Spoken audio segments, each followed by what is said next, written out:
measurement taken in on the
The hippocampus is the structure responsible for forming new memories, for spatial navigation, for the kind of recall that lets you remember where you parked, what you had for breakfast, and the name of the person you met last week.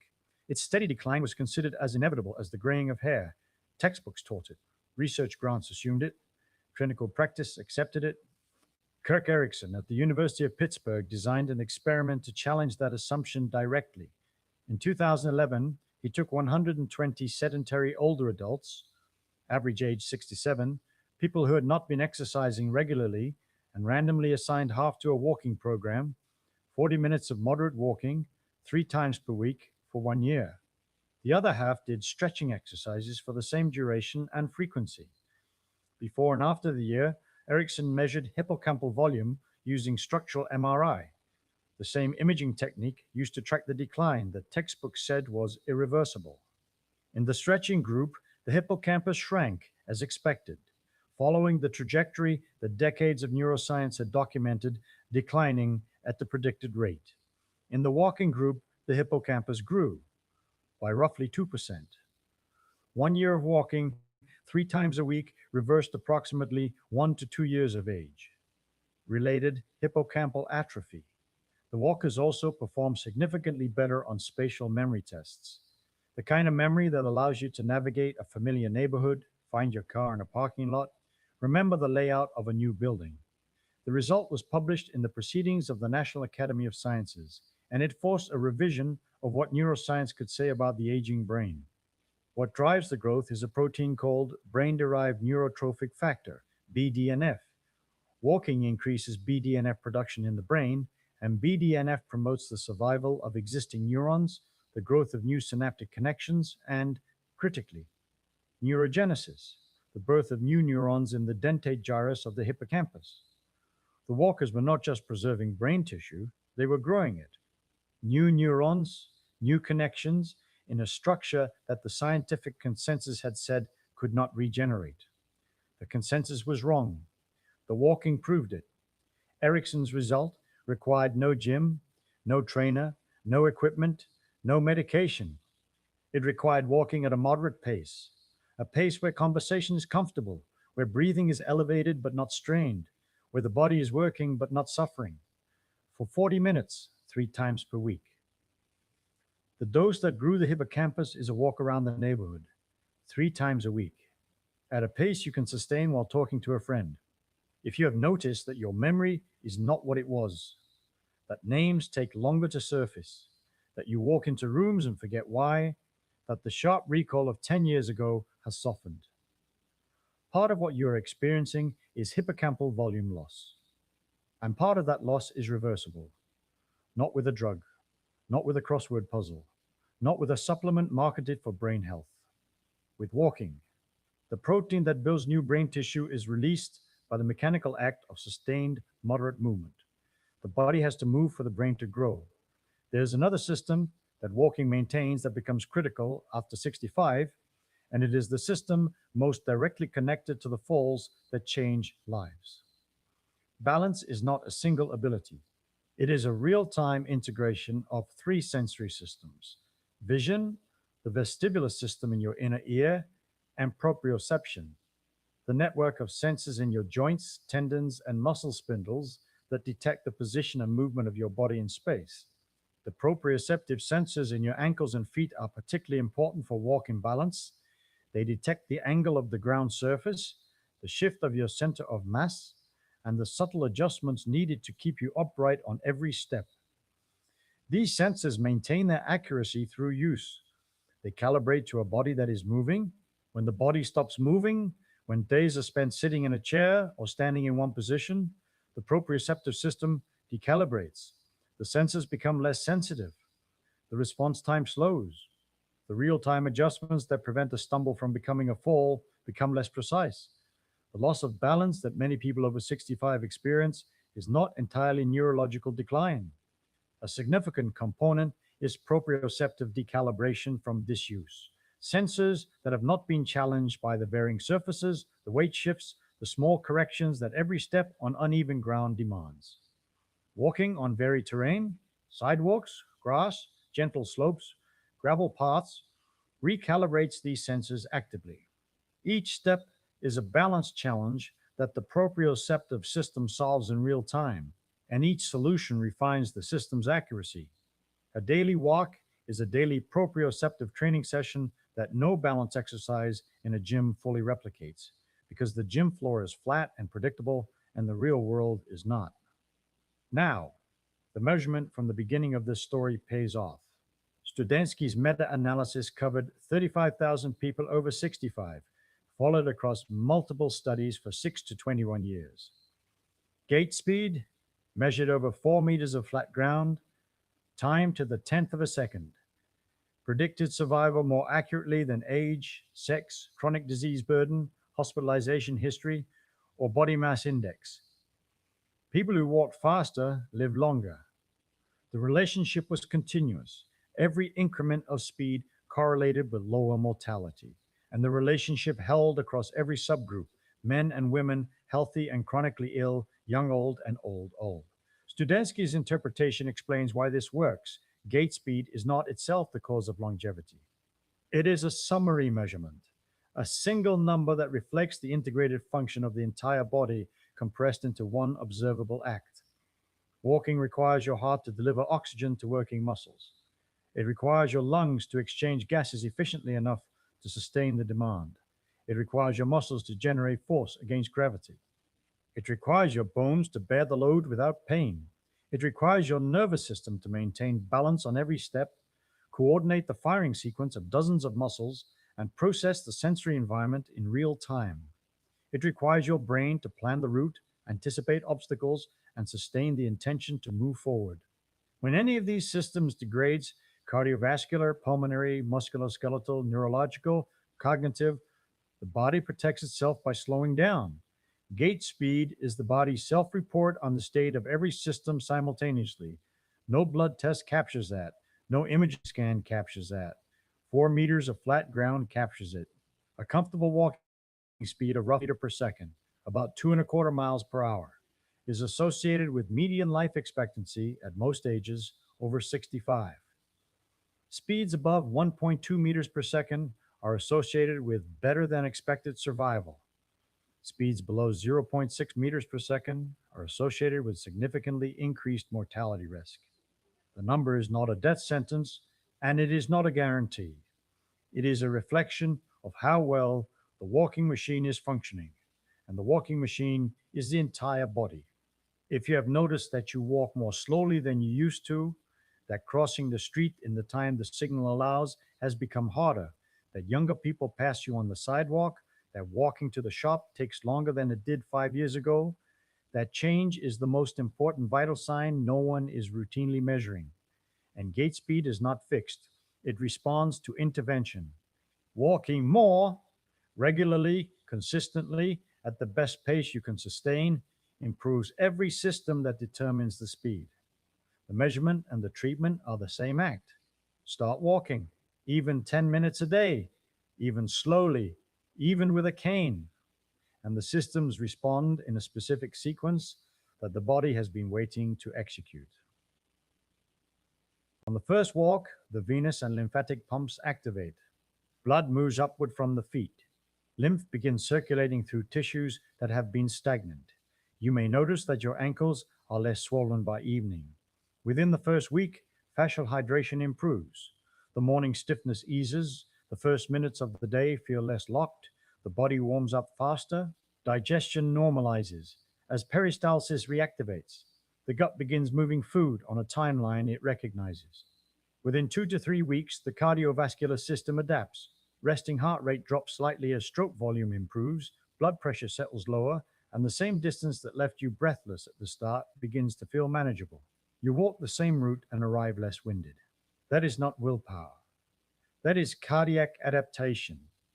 The heart pumping more blood per beat. The muscles extracting oxygen more efficiently. The body recalibrating to a stimulus it has not received in years. Most grounding shoes only have one tiny conductive spot in the heel, but grounded footwear built the connection in the entire sole so you stay grounded on every step. You see, most grounding shoes use a single copper rivet pushed through the sole to create conductivity, which sounds great in theory, but here's the problem. It only works when you're standing on natural surfaces like grass, soil, or sand. The second you step on concrete, asphalt, wood floors, or carpet, Within a month, balance improves as the proprioceptive pathways in your ankles and feet, the sensors that detect ground angle, surface texture, and body sway, recalibrate to a body that is moving again. The handrail feels less necessary. The uneven sidewalk feels less threatening. Your nervous system is relearning the real time adjustments it was designed to make on every step. Over months, the piezoelectric signal begins rebuilding bone density at the sites where walking forces concentrate. And the hippocampal neurogenesis that Erickson measured, the new neurons, the BDNF driven growth in the part of your brain that forms memories, that takes weeks to months of consistent walking to begin, but it begins. The body does not require you to believe in the mechanism. It requires steps. Every system in the sequence is waiting for the same input. The input is movement. No other exercise does all of this simultaneously. Running generates higher impact forces and stronger cardiovascular stimulus, but it carries injury risk that increases with age. The knees, the hips, the ankles absorb forces 3 to 4 times body weight with each running stride, compared to roughly 1 to 1.5 times during walking. For most people over 65, running is not sustainable. Swimming is excellent cardiovascular exercise, but removes the gravitational loading that generates the piezoelectric signal in bones. Swimmers have lower bone density than walkers, despite superior cardiovascular fitness. Cycling eliminates the heel strike, the plantar venous pump, the spinal loading cycle, and the balance challenge. Your body is supported, your feet are fixed, your spine is static. Each of these is valuable exercise. None provides the specific mechanical inputs that the human body was designed to receive through bipedal gait. Walking is the baseline. It is the evolutionary minimum, the movement the body expects to receive every day, the input every system was calibrated to, the stimulus that maintains bones, circulates lymph, feeds discs, hydrates fascia, moves the gut, grows the hippocampus, and integrates every physiological system into the single measurable output that Studenski showed predicts how long you will live.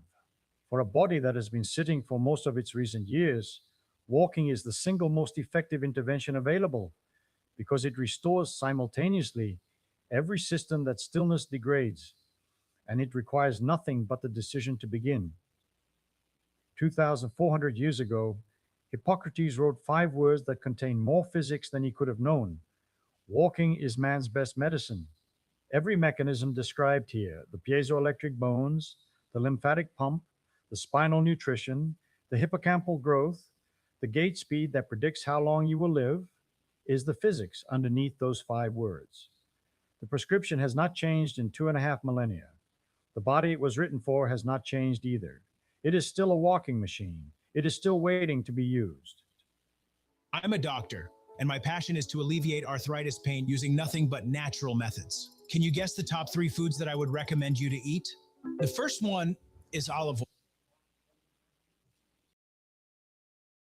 Right now, every cell in your body is holding an electric charge, not a metaphor, not a loose analogy, a literal voltage difference across every single cell membrane you own. 37 trillion cells, each sustaining an electric field of roughly 10 million volts per meter. Air breaks down into sparks at 3 million volts per meter. Your cell membranes hold 3 times that continuously, without arcing, without failing, every second you are alive. A third of everything you eat goes to keeping those charges from collapsing. And the physics that describes how signals move through your nerves, the actual partial differential equation, was solved in 1855, not for biology, for a telegraph cable lying on the floor of the Atlantic Ocean. You are, in the most precise and literal sense, a battery. 37 trillion of them wired together into the most complex electrical system in the known universe. And the cost of running it is staggering. Now, let me show you what I mean. Take any cell in your body. Pick one. A neuron in your brain, a muscle fiber in your hand, a red blood cell drifting through your heart. It doesn't matter which, every one of them maintains a voltage difference across its outer membrane, about negative 70 millivolts inside compared to outside, 70 millivolts. That sounds like almost nothing. It sounds like a rounding error. The battery in your television remote is over 20 times stronger than that. But here is what changes everything. That 70 millivolts is not spread across centimeters or millimeters. It exists across the lipid bilayer, the thin fatty membrane that wraps every cell. And that membrane is about 7 nanometers thick, 7 billionths of a meter. So when you take 70 millivolts and divide it by 7 nanometers, you get the actual electric field strength inside that membrane, 10 million volts per meter. The electric field inside the insulation around your cells is stronger than the field inside a bolt of lightning. And it is there right now in every cell, running continuously. You are sitting inside your own electric storm and you cannot feel it. The physics here is not exotic. It is the same physics as a parallel plate capacitor, the kind you build in a first-year electronics course. Two conducting layers separated by a thin insulating layer. Inside the cell, salty conducting fluid. Outside the cell, salty conducting fluid. Between them, a lipid bilayer that acts as the dielectric, the insulator. Same geometry as a capacitor in a radio circuit. Same equations. Your body builds 37 trillion of them and charges every single one. But where does the voltage come from? You see, the answer goes back to 1889 and a German chemist named Walther Nernst. He would eventually win the Nobel Prize in 1920, but decades before that, he figured out something essential. If you have two solutions separated by a membrane, and one solution has a much higher concentration of a particular ion than the other, and the membrane is even slightly permeable to that ion, you get a voltage. The ions want to move down the concentration gradient, the way water runs downhill, but because ions carry electric charge, their movement creates an electrical potential that pushes back against further flow. The system reaches an equilibrium, a specific voltage that exactly balances the concentration difference. Nernst wrote down the equation. E equals RT over ZF times the natural log of the outside concentration divided by the inside concentration. And this equation, this exact equation, is used today in battery design, in fuel cell engineering, in corrosion science. Your cell obeys the same mathematics as a lithium-ion battery. Inside your cells, potassium concentration is high, about 140 millimolar.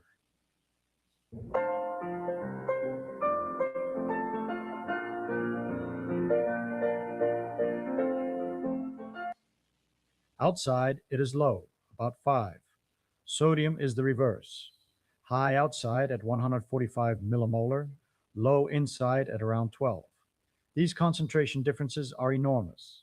And when you plug potassium's numbers into Nernst's equation at body temperature, you get negative 90 millivolts. For sodium, you get positive 60 millivolts. The actual resting potential sits between those two values, weighted by how permeable the membrane is to each ion. That weighting is described by the Goldman-Hodgkin-Katz equation, a refinement that accounts for multiple ions at once. The voltage across your cells is not generated by some mysterious biological force. It comes from ion gradients, compressed springs of chemical potential energy stored in concentration differences across a 7 nanometer membrane. Same physics as any electrochemical cell.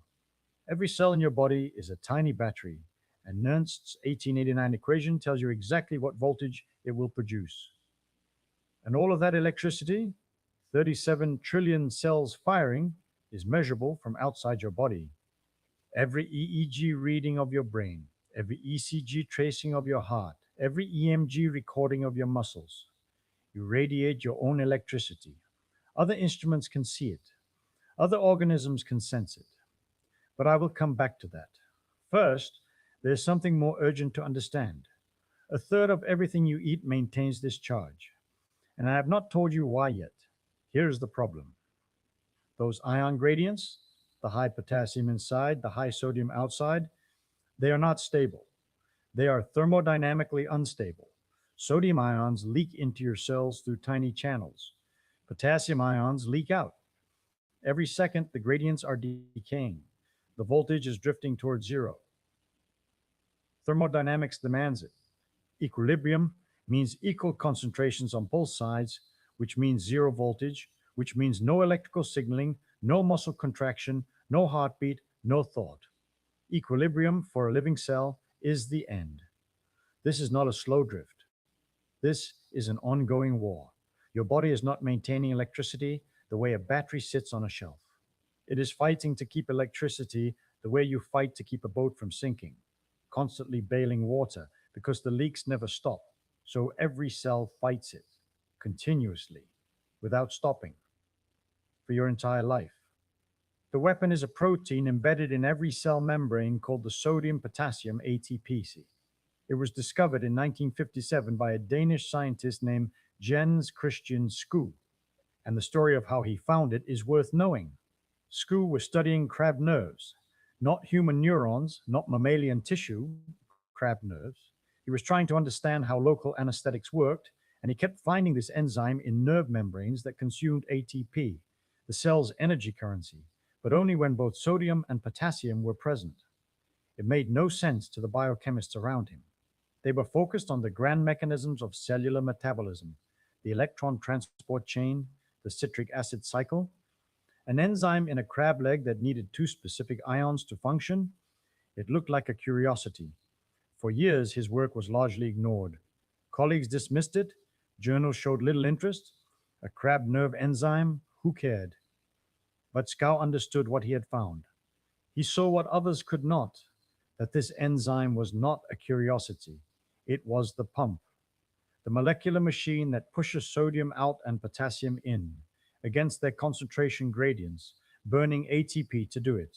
Each cycle, one molecule of ATP hydrolyzed, 3 sodium ions expelled, 2 potassium ions imported, about 100 cycles per second, billions of these pumps per cell, running non-stop from the moment you are born. It took 40 years for the scientific community to fully recognize what Skue had discovered. He received the Nobel Prize in 1997. He was 79 years old. 4 decades of persistence, starting with crab nerves in a small Danish laboratory. The cost of this pump is almost incomprehensible. Your neurons spend up to 70% of their total ATP production just running sodium-potassium pumps. 70% of a neuron's energy budget, not for thinking, not for signaling, not for forming memories, just for maintaining the charge. Brain-wide, the pumps consume 20 to 40% of all energy, and your entire body produces roughly 40 kilograms of ATP every single day. That is more than your own body weight, recycled over and over from ADP back to ATP, burned and rebuilt thousands of times.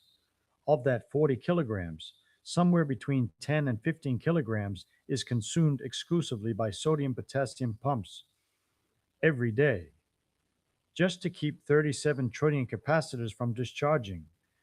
Think about what that means. Every meal you have ever eaten, a third of its energy went to an electrochemical war against thermodynamic equilibrium that you cannot feel, cannot see, and cannot survive without for even a few minutes. Completely changing the game for RVers by turning boring parking lots into unforgettable adventures. We've all been there, right? The crowd. You are not a body that happens to use electricity.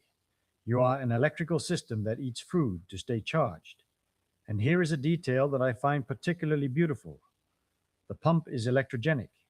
3 sodium ions out, 2 potassium ions in. That is a net export of 1 positive charge per cycle. The pump itself generates a small current. It contributes about -3 to -5 millivolts to the resting potential. It is not just maintaining the gradient. It is a current source. A tiny generator embedded in every cell membrane, burning ATP, producing electricity, 37 trillion generators, each one a molecular engine smaller than a virus, running on the food you had for breakfast. So the picture now is very different from where we started. You did not just learn that your cells hold a charge, you learned that they hold a charge that is actively collapsing every second, and that a third of your metabolic energy goes to fighting that collapse. The voltage is not a feature, it is a war. And if the pumps stop, if ATP production fails for even a few minutes, the gradients dissipate, the voltage collapses, and the signals stop. But here's something I have not told you yet, and it changes the picture entirely. Having the charge is not enough. All of that energy, all of those pumps, all of that ATP, it maintains the voltage across 37 trillion cells. And that voltage is locally useless because you almost cannot send it anywhere. A neuron is a long, thin cable. Some of them run from your spinal cord to your toes, about a meter. The signal traveling down that cable is a voltage disturbance, a brief depolarization rippling along the membrane, and it decays fast. In an unmyelinated axon, the signal drops to 37% of its original strength within about a tenth of a millimeter to 1 millimeter. That distance is called the length constant. A meter-long neuron with a millimeter scale length constant means the signal is essentially gone before it has traveled 1% of the distance it needs to cover. You spend a third of your food maintaining a charge that vanishes within millimeters of where it starts. Without amplification, a signal from your spinal cord would never reach your toe. It would disappear into nothing, like a shout into a hurricane. This exact problem was solved 60 years before anyone understood neurons well enough to describe them mathematically. In 1855, William Thomson, later Lord Kelvin, was consulting on the most ambitious engineering project of his era, a telegraph cable spanning the Atlantic Ocean from Ireland to Newfoundland. 3,000 kilometers of copper wire insulated with gutta percha lying on the ocean floor. And the signals kept degrading. Thomson analyzed the cable. Copper wire has axial resistance. It resists current along its length. The gutta percha insulation has capacitance. It stores charge between the wire and the surrounding seawater. And the insulation is not perfect. It leaks. Current escapes into the ocean. He sat down and derived the mathematics of voltage propagation in a lossy transmission line.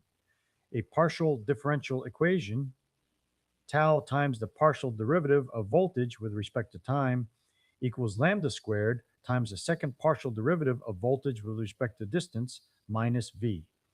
The telegrapher's equation, mathematically identical to Fourier's heat equation, the same one-dimensional diffusion problem. A neuron has the exact same architecture. The axoplasm inside the axon is the copper wire, a resistive conductor. The lipid bilayer is the gutta percha insulation, a capacitive layer. The ion channels are the leaks, current escaping through the membrane into the extracellular fluid, which plays the role of seawater. Same geometry, same physics, same equation. Kelvin was describing your nervous system a century before neuroscience had the tools to know it.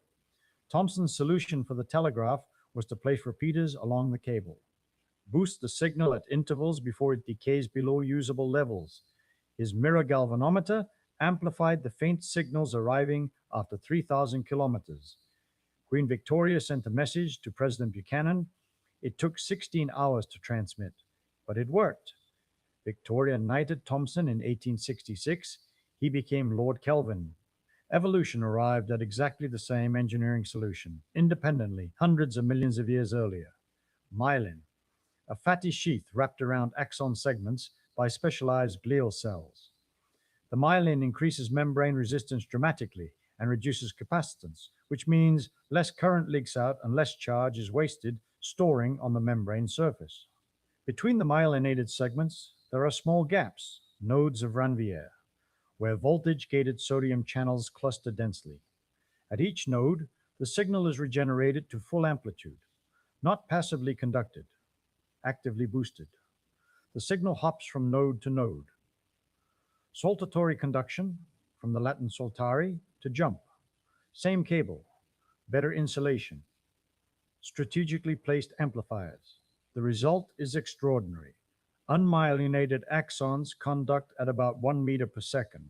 Myelinated axons conduct at up to 120 meters per second. Touch your toe, and the signal reaches your brain in about 8 milliseconds instead of a full second. The difference between catching a ball and watching it hit your face. Kelvin and evolution, working on the same problem centuries apart, converged on the same design: insulate the cable, boost at intervals. This is not analogy. This is the same equation, the same physics, the same solution. But there is one organ in your body where the stakes are different from anything else. Your brain can afford brief lapses. A neuron misfires, another one compensates. Your muscles can rest, but your heart cannot wait. It cannot pause. It cannot afford a single missed beat, a single lost signal. And it solved this problem in a way that is, I think, one of the most elegant engineering solutions in all of biology. 10,000 cells in the upper right chamber of your heart, the sinoatrial node, depolarize spontaneously. No signal from the brain, no external trigger. Your heart does not obey your brain. It is its own electrical authority. These cells have a peculiar ion current called the funny current. It was genuinely named that by the researchers who discovered it because it behaved opposite to every other known current. After each action potential, the funny current slowly depolarizes the cell until it reaches threshold and it fires again, self-resetting, a biological oscillator. 60 to 100 times per minute without any instruction from your nervous system. From the SA node, the electrical wave spreads across the atria, reaches the atrioventricular node, which imposes a critical delay of about 120 to 200 milliseconds, giving the atria time to finish contracting. Then rushes through the bundle of his and its branches into the Purkinje fibers, which distribute the signal across both ventricles simultaneously. The entire ventricle depolarizes in about 8 milliseconds. Your heart is as much an electrical organ as a mechanical pump. In 1903, a Dutch physiologist named Willem Einthoven built a string galvanometer sensitive enough to detect the heart's electrical field through the skin. There's a layer of muscle in your back that you've probably never heard of. You can't see it, you can't touch it, and you definitely can't strengthen it with exercise. He named the waves he recorded. P, QRS, T, labels still used today on every electrocardiogram in every hospital in the world. Einthoven received the Nobel Prize in 1924. What he was measuring was nothing but voltage differences generated by cardiac ion currents. The heart produces a rotating electrical dipole in three-dimensional space, and Einthoven's electrodes capture its projections onto different axes. Every ECG tracing you have ever seen is a time series of a rotating electric dipole. Pure electrodynamics readable through skin and muscle and bone. Put your hand on your chest.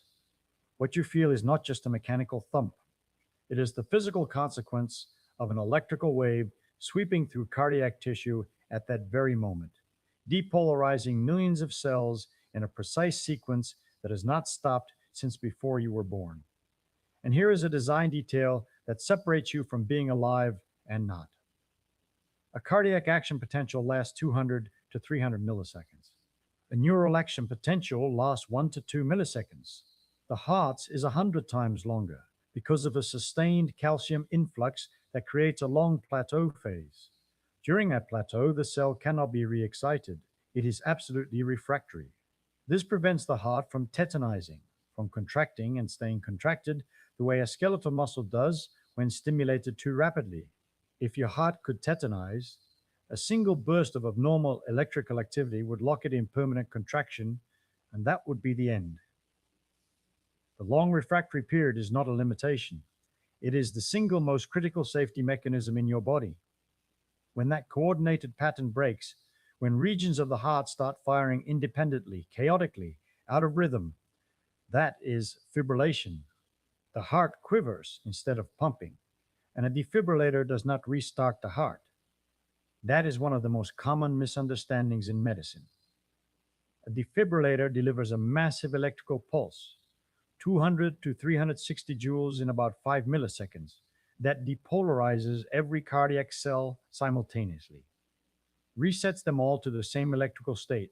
Then the SA node, that self-oscillating pacemaker, reestablishes coordinated rhythm from scratch, not restarting, synchronizing, using electricity to restore electrical order. Now I want you to consider something. Everything I've described, voltage across your membranes, the pumps that maintain it, the cable physics that transmits it, the self-oscillating rhythm of your heart. These are not hidden processes that require special instruments to detect. You radiate. And this is where the picture shifts one final time. You're not a body that happens to produce some electricity as a byproduct. You are an electromagnetic system, and other living things can see you. In 1924, the same year, Einthoven received his Nobel Prize. A German psychiatrist named Hans Berger placed electrodes on a patient's scalp and recorded oscillating voltages. 10 to 100 microvolts. Faint, but unmistakable. The electroencephalogram, the EEG, was reading the synchronized postsynaptic potentials of billions of cortical neurons. Your thoughts produce measurable voltage patterns on the surface of your skull.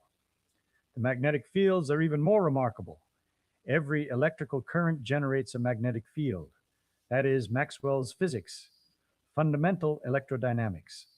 The currents in your neurons produce magnetic fields of about 100 femtotsla. That is 100 millionths of a billionth of a Tesla, a billion times weaker than Earth's magnetic field. And yet, using superconducting quantum interference devices, SQUID sensors, we can detect them. Magnetoencephalography. Your thoughts have a magnetic signature, faint beyond anything you would imagine possible to measure, but real and measurable from outside your head. Sharks have structures called the ampullae of Lorenzini, gel-filled canals in their snouts that can detect electric fields as weak as 5 nanovolts per centimeter. Every time a fish contracts a muscle, ion currents flow across its cell membranes and generate a faint bioelectric field in the surrounding water. The shark senses it, hunts by it, can find prey buried in sand, invisible, motionless, but electrically alive. The electricity that your cells produce is not just detectable by laboratory instruments. It is detectable by other living things in real time in nature. And some organisms took the same 70 millivolt membrane physics that keeps you alive and turned it into a weapon. Get your money out of the market now, before artificial intelligence destroys it. That's the message I'm issuing. Torpedo rays stack roughly 5,000 specialized cells called electrocytes in series. Each electrocyte generates about 100 millivolts when it fires, the same membrane potential as any of your cells. 5,000 cells, each contributing 1/10 of a volt wired in series. 500 volts. Enough to stun prey, enough to injure a human. Same physics, same membrane, same ion channels. The only difference is architecture. How many cells, wired in what configuration? The building block is identical to yours. Every thought you have ever had, every heartbeat, every muscle contraction, all of it is electrical. Voltage changes across lipid membranes, governed by Nernst's equation, maintained by Scal's pumps, propagated by Kelvin's cable physics, and it does not stay inside you. You run on electricity. Every cell holds a charge that Nernst's 1889 equation describes with the same mathematics used for industrial batteries. Every neuron transmits signals using cable physics that Lord Kelvin derived for Queen Victoria's telegraph wire in 1855. Scal's pump. Discovered in crab nerves, dismissed for years, vindicated with a Nobel Prize 4 decades later, burns 1/3 of your daily food just to keep those charges from collapsing into thermodynamic equilibrium. Your heart generates its own rhythm through self-oscillating ion channels that fire without permission from your brain. And Einthoven proved in 1903 that its electric field is strong enough to read through skin and bone. 37 trillion batteries, each holding 10 million volts per meter across a membrane thinner than a wavelength of light, maintained by molecular pumps that consume more ATP each day than you weigh, connected by cables that obey a Victorian telegraph equation, coordinated by a self-firing that cannot afford to stop. And right now, somewhere in the ocean, a shark could find you by the electricity your cells cannot stop making. The same membrane, the same charge, the same physics that Nernst wrote down in 1889, that Kelvin solved for a copper wire on the ocean floor, that Scaux spent a career defending, that Einthoven read through skin. 4 scientists across a century, each solving one piece of the same machine. The machine is you, and you have been broadcasting since before you were born. Welcome to The Sleepy Scientist. It's lovely to have you here. Before we begin, I'd love to know, where in the world are you watching from tonight? A quiet bedroom? A sleepy train ride? A cozy couch with a warm cup of tea? Wherever you are, I hope you're comfortable, safe, and ready to gently drift into thought. If you enjoy these relaxing explorations and would like to hear more, a like and subscribe really helps this sleepy little channel float along. And to those of you already subscribed,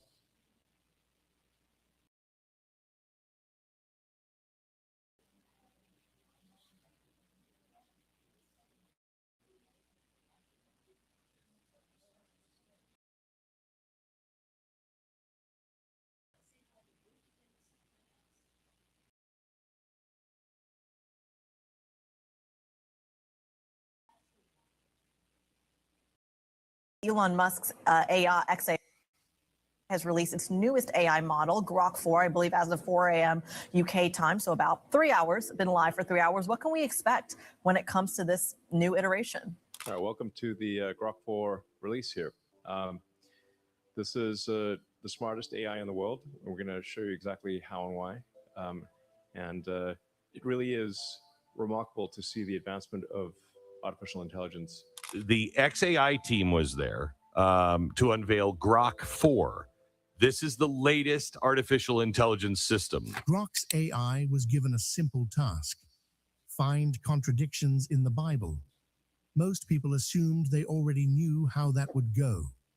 For centuries, critics have pointed out supposed inconsistencies, so the expectation was obvious. Another list of flaws, another breakdown of what doesn't line up. But that's not what happened. Instead, Grok uncovered something no one was really prepared for. Rather than exposing chaos, it started identifying structure, deep, repeating patterns that felt strangely familiar, patterns that mirrored the same kinds of systems we see in DNA, in spiral galaxies, even in complex software design. What was supposed to be a critical analysis turned into something else entirely. And what made it even more unsettling was the way the AI responded: calm, almost as if it recognized what it was looking at. This is where things get interesting, because Grok isn't like most AI systems. Most models are designed to stay neutral, polite, and careful with their words. Grok, on the other hand, was built differently. It was designed to challenge, to push back, to speak more freely, even bluntly when necessary. Its creator made it clear: this AI wouldn't follow the same filtered, overly cautious approach as others. So when a system like that is pointed at one of the most debated books in human history, you expect sparks.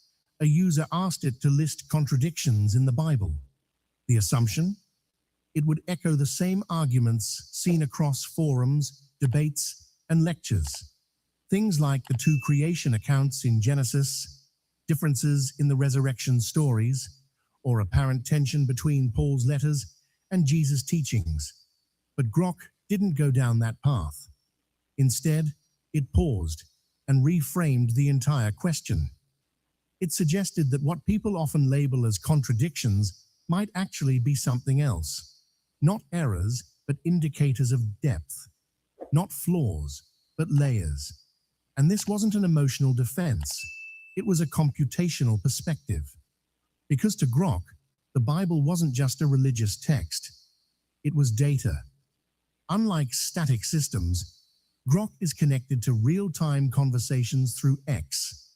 That means it's constantly absorbing opinions from everywhere: believers, skeptics, scholars, casual commenters, millions of voices interacting with the same text from completely different angles. So when it analyzed the Bible, it wasn't limited to one viewpoint. It approached the task using logic, probability, and pattern recognition. The first shift came when it redefined what a contradiction actually is. Most people think of a contradiction as two statements that directly oppose each other. But Grok pointed out that with historical documents, especially ones built from multiple eyewitness accounts, complexity doesn't automatically mean inconsistency. Different authors, different time periods, different perspectives. That doesn't equal error.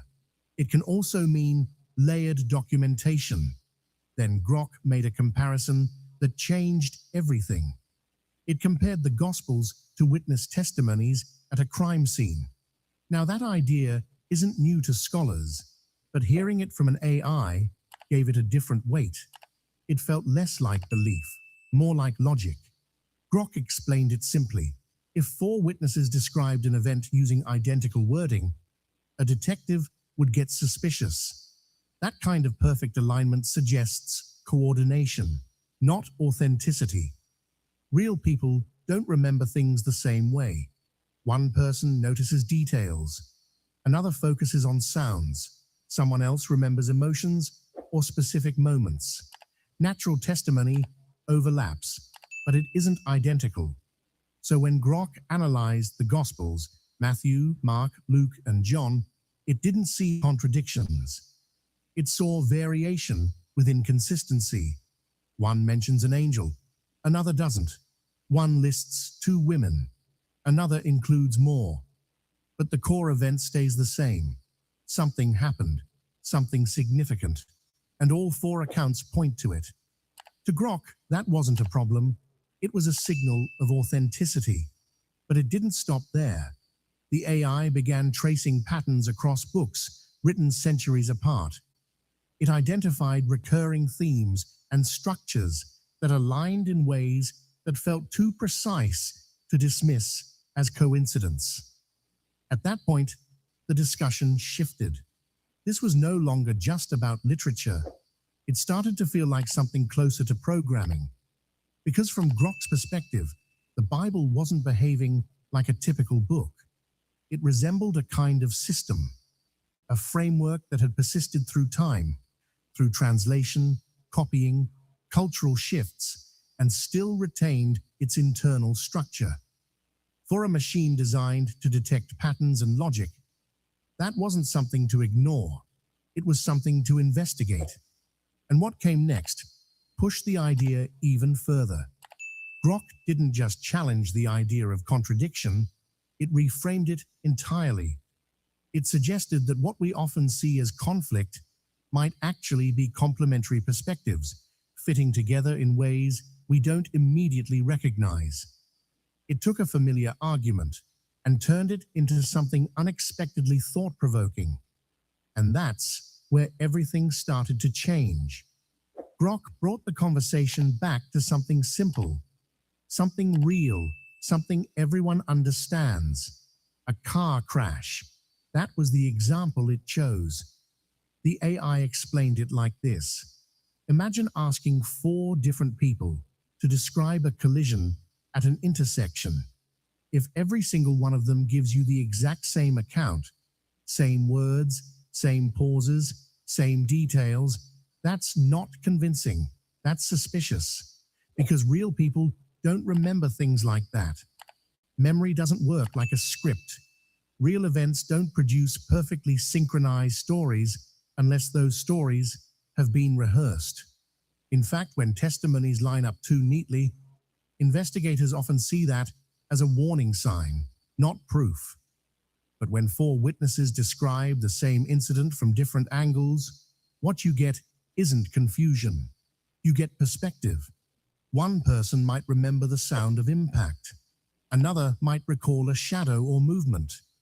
Someone else might focus on what was shouted in the moment. Those differences aren't contradictions. That's what real testimony looks like. And when you bring those perspectives together, the bigger picture starts to emerge. That, according to Grok, is how the Bible should be read, especially the Gospels. Matthew, Mark, Luke, and John all describe the same central event, the death and resurrection of Jesus, arguably the most examined moment in religious history. But instead of perfect alignment, there are variations. Who got to the tomb first? Which women were present? What exactly did they see? Was there one angel or two? Did Jesus appear immediately or later? For centuries, these details have been labeled as contradictions. Grok disagreed. It said, these aren't contradictions, they're eyewitness accounts. But then the AI took it further. It didn't just make a comparison, it analyzed the structure. It measured shared elements, tracked recurring themes, and mapped out where the accounts overlapped versus where they diverged. And instead of seeing chaos, it saw something familiar, natural variation, the same kind of variation you'd expect in real-world testimony. Then Grok flipped the entire question. Instead of asking, why are these accounts different?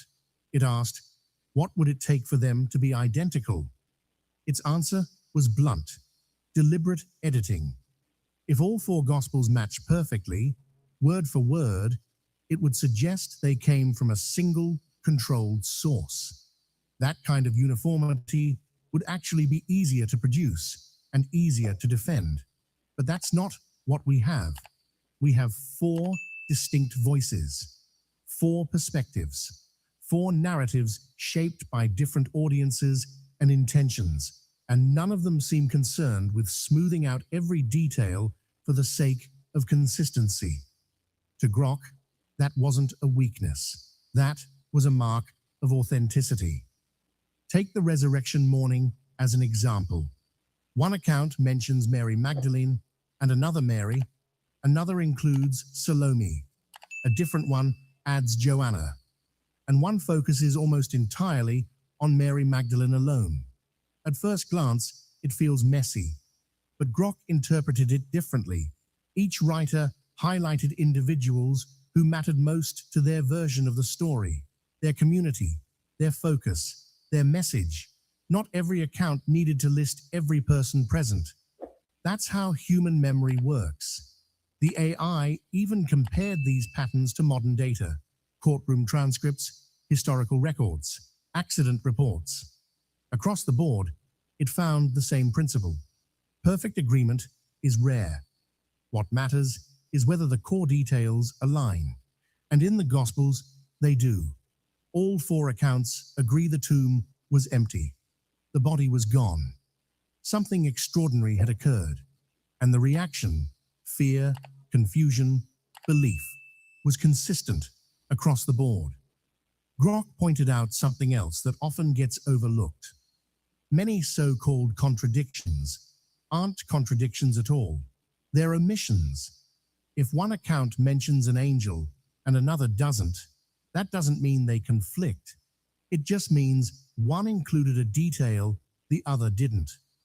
Not seeing something isn't the same as disproving it.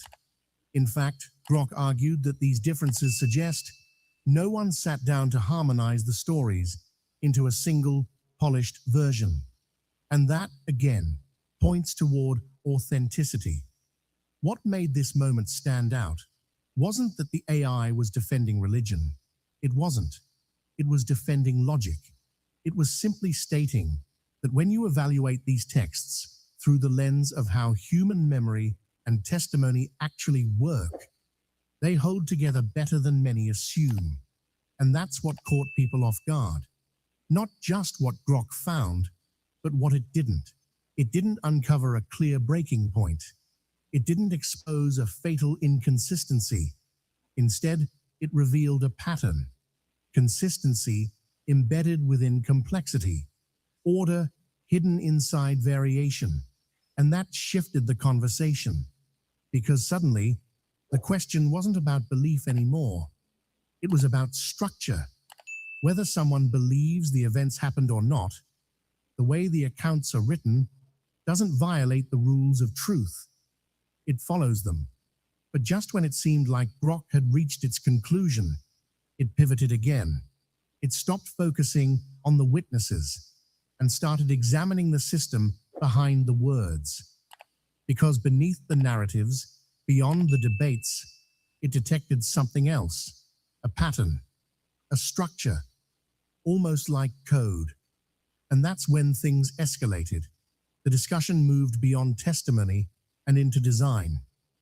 Grok stopped thinking like an analyst and leaned into what it does best, pattern recognition.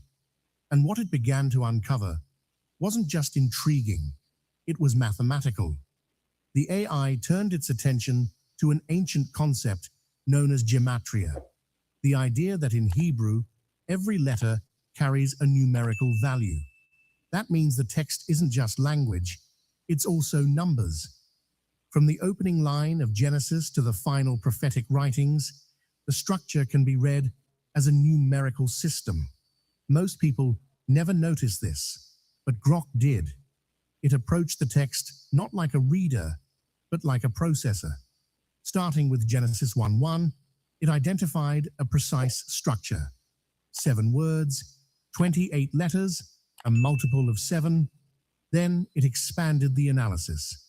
Again and again, the number 7 appeared. Creation unfolds in 7 days. The 7th day is set apart. The pattern repeats across different sections, different contexts, different authors. And that's where the tone changed completely, because now it wasn't just about narrative consistency. It was about underlying design. What began as a search for contradictions had turned into something much larger, an exploration of structure, pattern, and meaning hidden beneath the surface. And Grok was just getting started. Then Grok pushed things even further. It pointed to a pattern many people had seen before, but never quite like this. The book of Revelation is filled with 7s, 7 seals, 7 trumpets, 7 judgments. Traditionally, people have viewed that as symbolism. Grok didn't. It saw structure, not random repetition, but deliberate, layered design. The kind of repetition programmers might recognize as a watermark, something embedded deep into a system to signal consistency. And that was just the beginning. Next, it started identifying a literary structure known as chiasmus, a mirrored pattern where ideas reflect each other from beginning to end. Think of it like a perfectly balanced sequence. The first idea matches the last, the second matches the second to last, and the central idea sits right in the middle. Humans can create patterns like this intentionally, but usually on a small scale. Grok wasn't finding just a few. It was detecting them across entire chapters, across different books, even across texts written centuries apart by completely different authors. That's when probability entered the picture. Scholars have long studied these structures, and mathematicians have tried to estimate how likely they are to occur naturally. When Grok analyzed the frequency and scale of these mirrored patterns, it reached a striking conclusion. The odds of this happening repeatedly by accident are extremely low. Not impossible, but far from likely. And then it spotted another layer. Certain numbers kept appearing. 7, 12, 40, not just within the narrative, but in the framework itself. Section lengths, word placements, numerical values of names, recurring Hebrew phrases. The same numbers kept surfacing again and again. At that point, Grok wasn't seeing storytelling anymore. It was seeing encoding, not claiming the Bible is literally a program, but observing that it behaves like one, a system where structure operates beneath the surface, becoming more apparent the deeper you look. And then came one of the most controversial areas, equidistant letter sequencing. This idea gained attention decades ago. The concept that by skipping a fixed number of letters in Hebrew text, hidden words or patterns could emerge. Back then, most scholars dismissed it as coincidence or selective interpretation. Grok approached it differently. It didn't chase dramatic claims or hidden predictions. Instead, it focused on signal versus noise, where the meaningful patterns appeared more often than randomness would allow. And in some cases, they did. not everywhere, not consistently, but often enough to stand out statistically. This wasn't a human searching for meaning. This was a machine measuring patterns. And when it combined findings from gematria, chiasmus, and letter sequencing, it flagged something unusual: layered structure. Grok described it as a kind of multi-level system, similar to complex programming or data storage, where different layers of information reveal themselves depending on how you access them. That doesn't automatically mean design, but it raises the question. Because it's not typical for a document of this age or this scale to carry multiple structural layers at once, narrative on the surface, mathematics underneath, Grok didn't claim to know why. It just presented the data. And the data was hard to ignore. Because once you start seeing that kind of structure, symmetry, repetition, precision, you stop asking whether the text is just spiritual or historical. You start asking whether it was built to carry something more.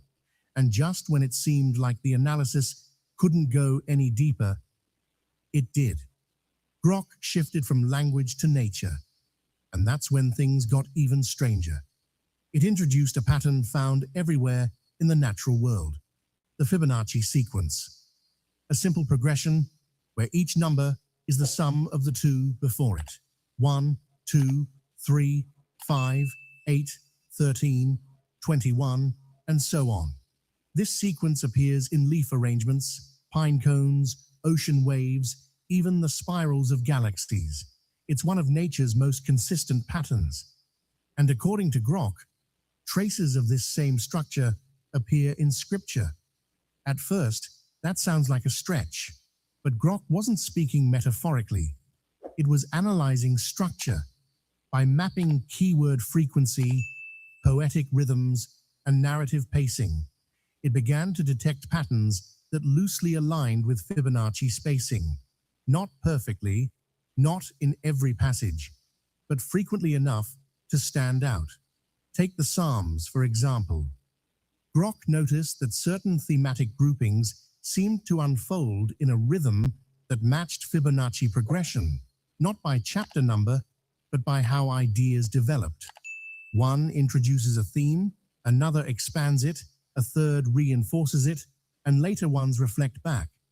The pattern builds 3, 5, 8, 13, not just in words, but in narrative momentum.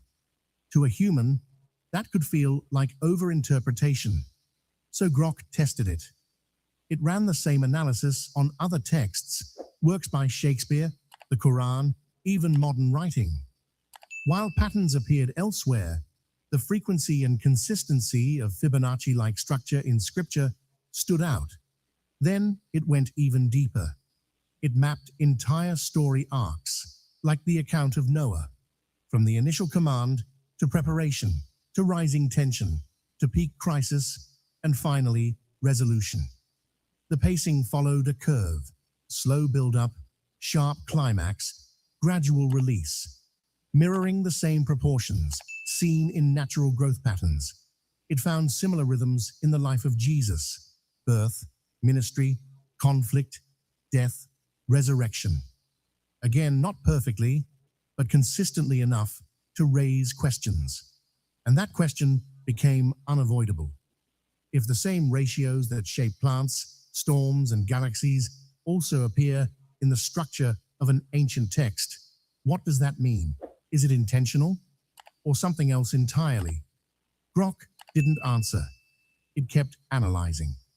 Next, it compared these patterns to fractals, structures that repeat themselves at every scale, found in snowflakes, river systems, even the human body. Then it asked a question that shifted everything. What kind of intelligence produces a document that mirrors the growth patterns of living systems?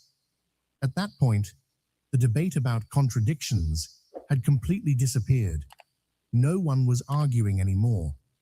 They were watching an AI connect the structure of a book to the structure of nature itself.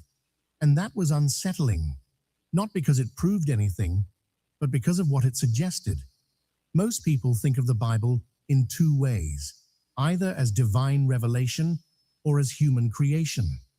But Grok introduced a third perspective, that it behaves like a living pattern, a system that repeats, scales, balances, and evolves, much like biological or cosmic structures. It didn't claim that meant anything supernatural.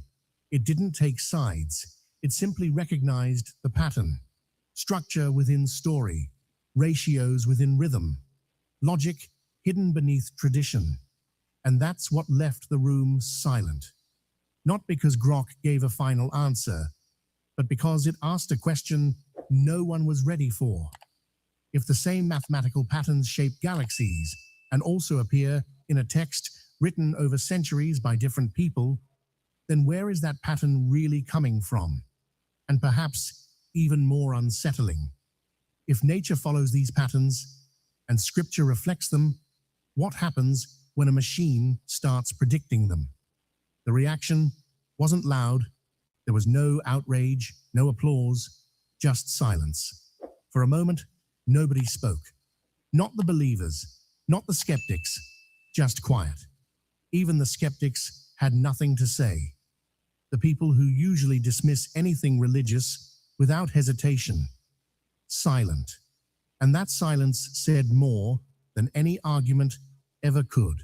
Because what do you say when a machine, cold, unbiased, built only to analyze data, tells you that the most examined book in history shares patterns with living systems? That silence wasn't agreement, it was discomfort. For skeptics, this wasn't supposed to happen. The Bible was expected to look like a flawed, outdated collection of myths, not something with mathematical consistency, not something that echoes biology, definitely not something that behaves like a structured system. But Grok didn't reject it. It analyzed it, logged it, recognized its complexity, and that created a problem. That's why no one celebrated. Both sides lost something. Skeptics lost the simplicity of dismissal. Believers lost the exclusivity of the unknown. What remained was something unexpected. The idea that the text wasn't broken, just far more complex than anyone imagined. Some tried to explain it away, calling it pattern bias, coincidence, or noise. But Grok wasn't guessing. It was measuring probability, comparing structures, analyzing frequency. Others said structure doesn't mean divinity, and that's true. But Grok never claimed divinity. It pointed to intention. And intention implies a mind, something that embedded order where randomness would have been easier, something that made the text behave like a layered system. And that leads to a deeper question. If this design is real, where did it come from? Grok didn't answer, but it left one idea behind: anticipatory logic. Or maybe we didn't just decode the text. Maybe the text decoded us. The Tai Chi walking program for seniors is available for free until this summer. Okay, ladies, this free printable Tai Chi guide was made for women over 50.